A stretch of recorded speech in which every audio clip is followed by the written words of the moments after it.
တွင်းထဲမှာဝင်ကြည့်လိုက်လို့ရှိရင်အကုန်လုံးကကြမ်းမြင့်နေကွက်ကုန်နဲ့နောက်ဖိတ်ကားနေမှာအကုန်လုံးပျက်စီးကုန်တယ်အဲ့ဒါတွေတချို့ဆိုမပြုပြင်ကြတယ်သူတို့လည်းပြုပြင်နိုင်လို့အဲ့ဒါရက်ထားတာပြက်ကွက်လုံးဒီပါလို့ကျွန်တော်တို့ကဘာတွေစပြီးဆောင်ရွက်လဲဆိုတော့ကျွန်တော်တို့ earthquake clinic လို့ခေါ်ပါတယ်အဲ့ဒါကဘာလဲဆိုတော့ကျွန်တော်တို့ building ရဲ့ damage တွေကိုလိုက်ပြီးတော့ကျွန်တော်တို့ assessment လုပ်ပေးတာပါ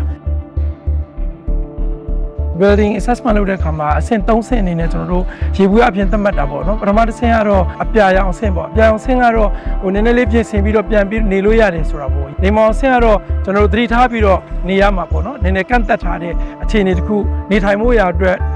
တော်တော်လေးပြင်ဆင်မှုတွေလုပ်ပြီးတော့မှနေရမယ်ဆိုတဲ့သဘောမျိုးပေါ့အနေအောင်ဆင်းကတော့လုံးဝကိုနေဖို့မသင့်တော်တာလုံးဝ safe မဖြစ်တဲ့အခြေအနေတစ်ခုပေါ့အဲ့လိုမျိုးကျွန်တော်တို့သတ်မှတ်တာပါ